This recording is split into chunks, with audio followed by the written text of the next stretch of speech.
కొద్దీ నువ్వు దొరికావురా అన్నారు వాళ్ళు. అదేమిటి మీ కర్మకి నేను దొరకడం ఏమిటి అన్నాడు. ఈ రాక్షసుడికి అలవాటు ఉంది, వాడి నోట్లో ఏదైనా ఓ చిన్న ద్రాక్ష పండు వేసుకున్నంత ఆహారం పడిన తృప్తి కలగాలంటే కనీసం 100 మానవులు ఉండాలి. 100 కలిపి తింటే వాడికి ఒక చిన్న కవడం నోట్లో పడేసుకున్నట్టు ఉంటుంది. 100 అవ్వలేదని వాడు ఇన్నాళ్ళ నుంచి మమ్మల్ని చంపట్లేదు అట్టెపెట్టి ఉంచాడు. 99 అయ్యాం పర్వాలేదు అనుకుంటున్నా, నువ్వు దొరికావు కాబట్టి అయిపోయింది మా ఆయుర్దాయం అన్నాడు. అప్పుడు నత్తీరుడు చూసి, అయ్యో కైలాసం చూద్దామని నేను బయలుదేరడం ఏమిటి, తిన్నగా నేను బయలుదేరి వస్తుంటే ఈ బ్రహ్మరాక్షసుడు పట్టుకోవడం ఏమిటని సుబ్రహ్మణ్యుణ్ణి ప్రార్థన చేశాడు. మహానుభావ, దేవసేనాధిపతివి, నీ యొక్క అనుగ్రహం కలిగినదా కోట్ల మంది రాక్షసుల్ని మట్టు పెడతావు, ఒక్క బ్రహ్మరాక్షసుణ్ణి చంపి మమ్మల్ని కాపాడడం నీకు పెద్ద లెక్క అని అడిగాడు.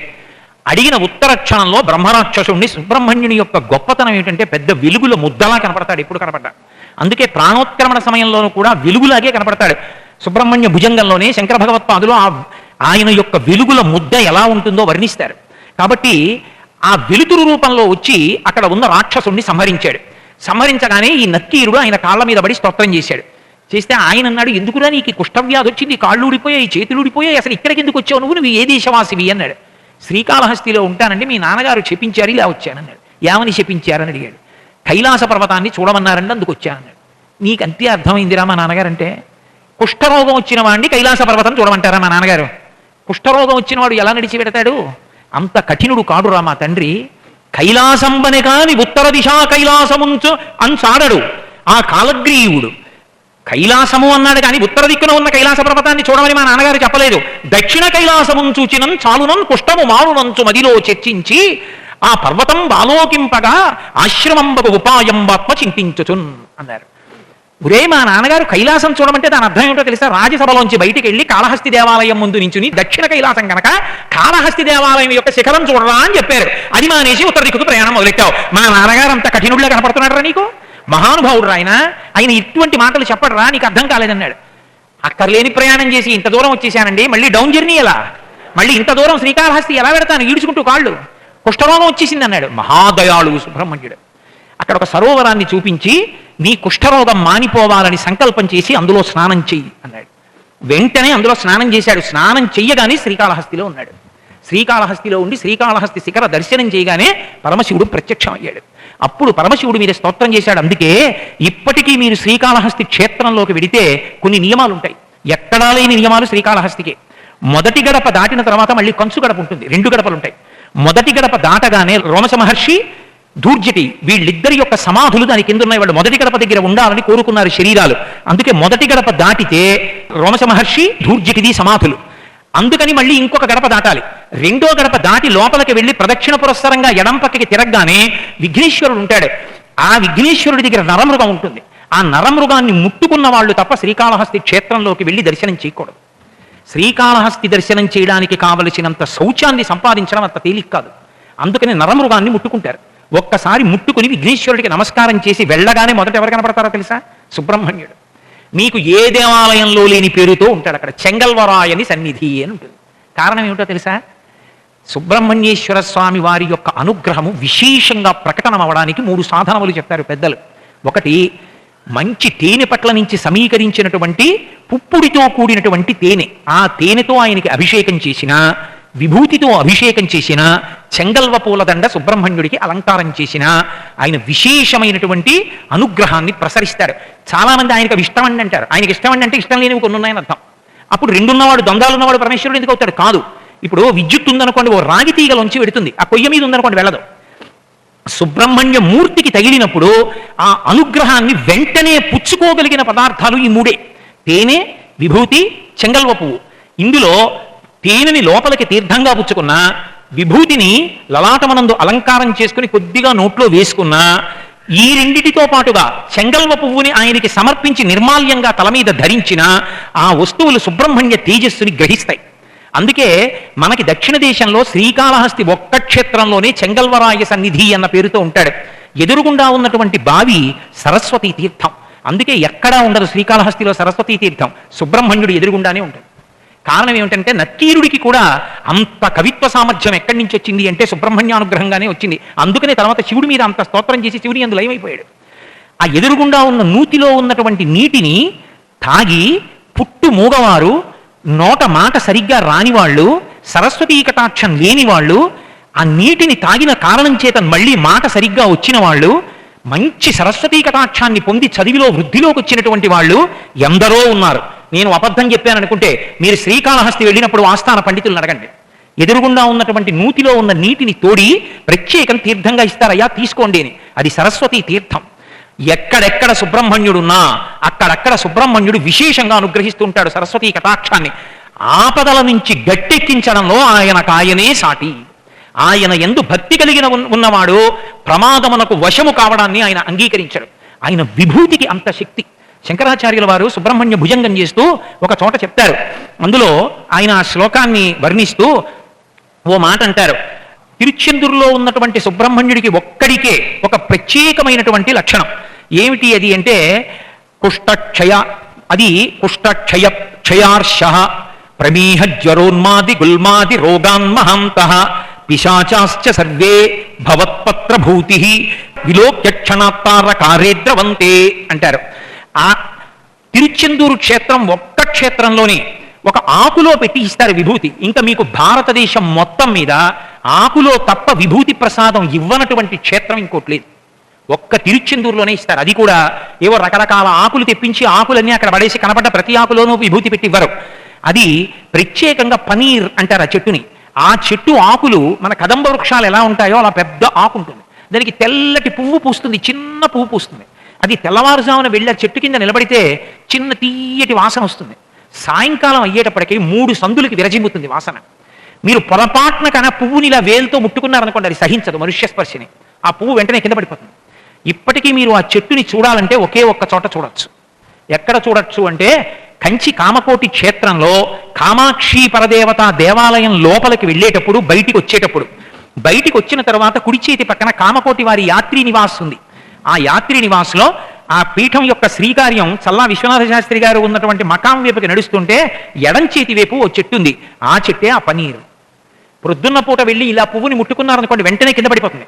ఆ పువ్వులు ఒక పాత్రలోకి పట్టి దండ కట్టడం మొదలుపెట్టారనుకోండి, కొద్దిగా ముందుకు వెళ్ళేటప్పటికి వెనక పూలు వారం రోజుల క్రితం ఎలా అయిపోతాయో అలా ఎండిపోతాయి. అవి మనుష్య స్పర్శని ఓర్చవు. ఆ పూలు వాటంతటవి సువాసనలు గుబాళించి వాటంతటవి పడిపోతాయి. ఆ ఆకులో ఇస్తారు విభూతి.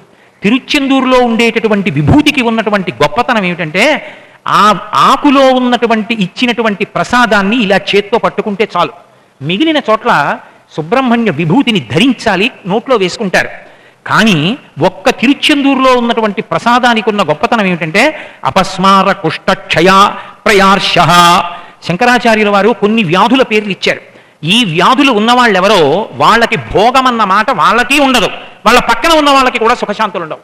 అపస్మార అంటే పిచ్చి, కుష్ఠం వ్యాధి, క్షయ ఊపిరితిత్తులు తరిగిపోవడం, క్షయ, ఆర్ష అంటే ఆ మూలశంక, ప్రయార్ష దాంతోపాటు ప్రమేహ అంటే మధుమేహ వ్యాధి, షుగర్, ప్రమేహ జ్వరోన్మాద ఎప్పటికీ తగ్గకుండా ఉండేటటువంటి జ్వరం, ఉన్మాద ఒక రకమైనటువంటి పిచ్చి, జ్వరోన్మాద గుల్మాది కూర్చోడానికి వీలు లేకుండా మనుష్యుని యొక్క మలస్థానమునందు పుట్టినటువంటి పుండు, గులోన్మాద.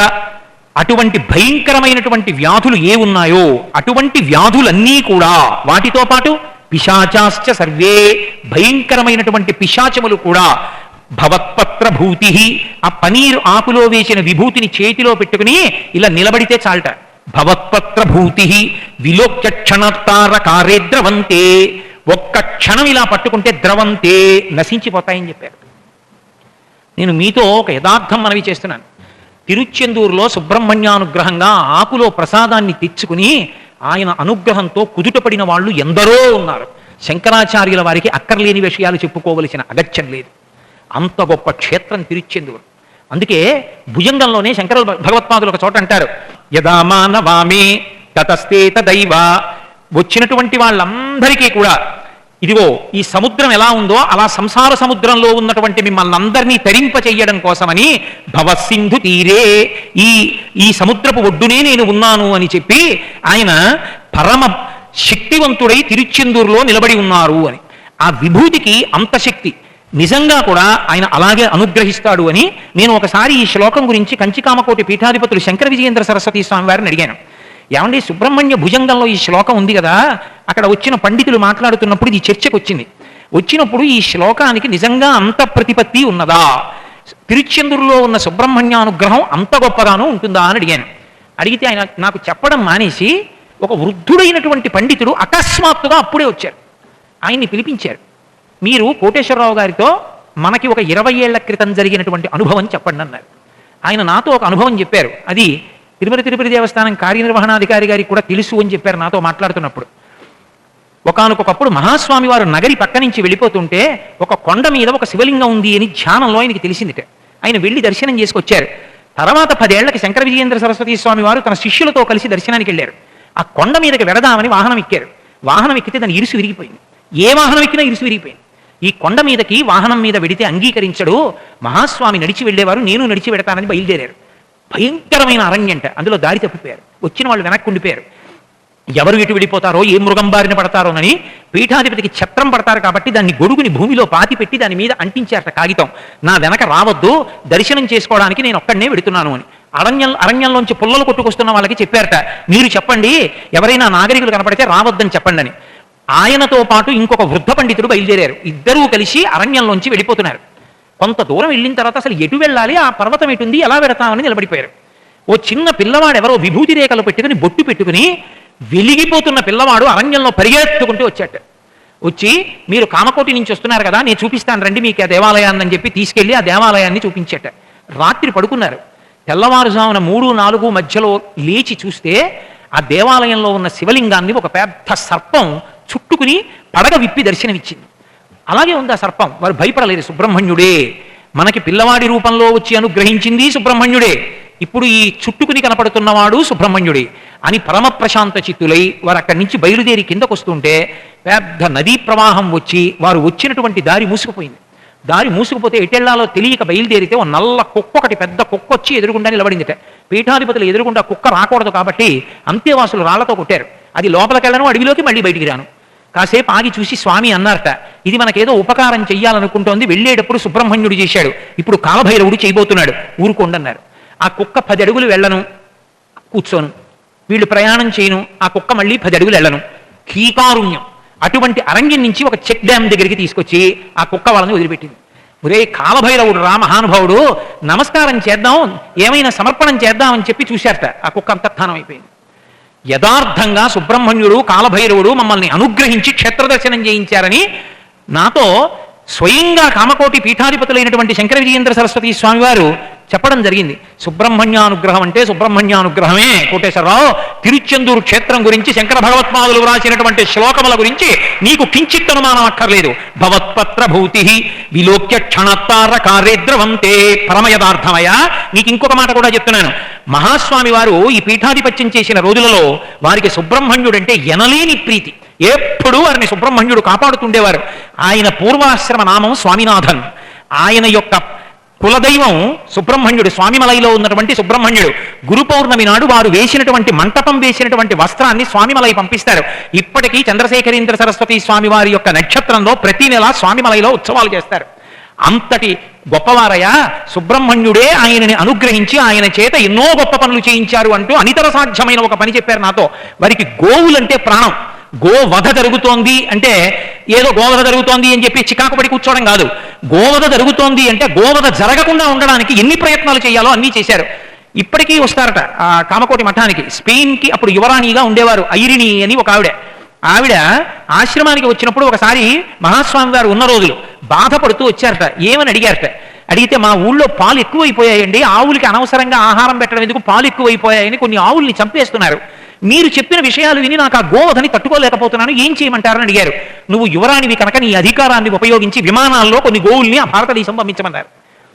విమానాల్లో వచ్చేట కొన్ని గోవులు అవి చెన్నై వాతావరణానికి కంచి వాతావరణానికి తట్టుకోలేకపోయాయి. అవి చల్లటి వాతావరణంలో ఉండడానికి అలవాటు పడినవి. మళ్ళీ వాటికి ఎక్కడ ఖేదం కలుగుతుందో అని కొన్నింటిని కొడైకెనాల్ పంపించారట, కొన్నింటిని హిమాచల్ ప్రదేశ్ పంపించారట. ఒక్క ఆవు కూడా మరణించడానికి వీలు లేదని మహాస్వామి అంత పూనికతో సేవ చేశారయా అని శంకర విజయేంద్ర సరస్వతి స్వామి వారు నాకు ఒక సందర్భంలో చెప్పడం జరిగింది. కాబట్టి మహానుభావుడైనటువంటి సుబ్రహ్మణ్యుడు సరస్వతి కటాక్షాన్ని ప్రకాశింపచేయడంలో ఆయనే సాటి. ఒకరి విషయంలో కాదు, అరుణాచలంలో ఆ తర్వాత కాంచీపురంలో కూడా అనేకమైనటువంటి కావ్యములను వెలిగించాడు. కందరానుభూతి అని చెప్పి ఓ పుస్తకాన్ని కూడా రాశాడు, అరుణగిరినాథర్ అంటాడు. ఆయన తన జీవితంలో వేశ్యాలంపటానికి గురి అయి అసంబద్ధంగా ధర్మ వ్యతిరేకంగా ఎన్నో భోగాలు అనుభవించాడు. ఒకప్పుడు సుబ్రహ్మణ్యేశ్వర స్వామి వారి యొక్క అనుగ్రహం చేత ఆయన మనసు మారిపోయి గొప్ప కవిత్వ శక్తి పొందాడు ఆయన్ని పూజ చేసి. ఆ అనుగ్రహాన్ని పొంది ఆ రోజులలో అక్కడ ఉన్నటువంటి ప్రభుదేవరాయలు అనబడేటటువంటి ఒక మహారాజు దగ్గరికి వెళ్ళి తన కవిత్వపు శక్తిని వివరించి కవిత్వాన్ని చెప్తే రాజు పొంగిపోయి అంతకుముందు ఆస్థాన కవిగా ఉన్నటువంటి సంబంధం అనే వ్యక్తిని తొలగించి అరుణగిరినాథర్ని ఆస్థాన కవిగా నియమించాడు. ఆ సంబంధంకి ఎక్కడ లేని ఆగ్రహం వచ్చింది. నా పదవి ఈయన వల్లే పోయిందనేటటువంటి క్రోధం మనసులో పెట్టుకుని ఆ అక్కసు తీరక ఈ అరుణగిరినాథర్కి ఒక అలవాటు ఉండేది. ప్రతిరోజు ఒక చిలుక శరీరంలోకి ప్రవేశించేవాడు. ప్రవేశించి ఎక్కడెక్కడికో వెళ్ళి పారిజాత పుష్పాలు తెచ్చేవాడు. పారిజాత వృక్షానికి పారిజాత పుష్పానికి ఒక లక్షణం ఉంటుంది. ఎప్పుడైనా పారిజాత చెట్టు కింద కూర్చున్నా పారిజాత పుష్పాలు తెచ్చి భగవంతుణ్ణి పూజించినా ఉత్తర క్షణంలో మనశ్శాంతి కలుగుతుంది. పారిజాతానికి ఆ లక్షణం ఉంటుంది.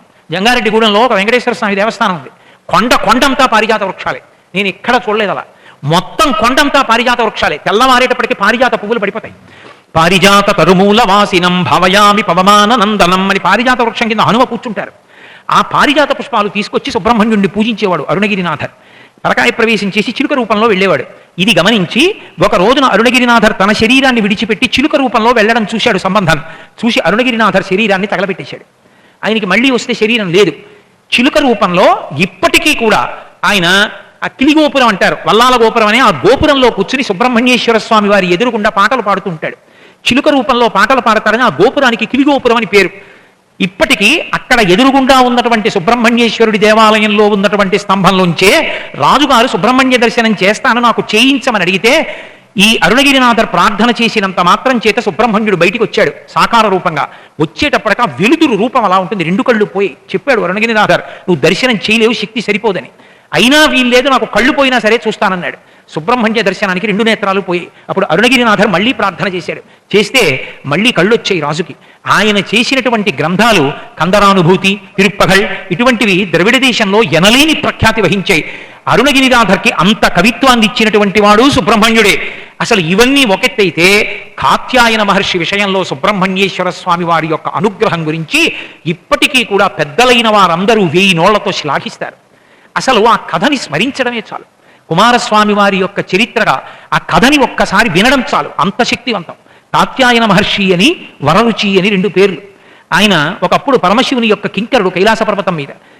పార్వతీదేవి యొక్క ఆగ్రహానికి గురి అయి భూమండలం మీద శాపవశాత్తు జన్మించాడు. ఆయన జన్మించినప్పుడు కౌసంబి అనబడేటటువంటి రాజ్యంలో అనబడేటటువంటి నగరంలో సోమదత్తుడు ఆయన యొక్క భార్య వసుదత్త అనబడేటటువంటి దంపతులకి కుమారుడుగా జన్మిస్తే కతుని యొక్క వంశంలో పుట్టినవాడు కాబట్టి కాక్షాయనుడు అని పేరుంచారు. అపారమైన తేజస్సుతో పుట్టాడు కాబట్టి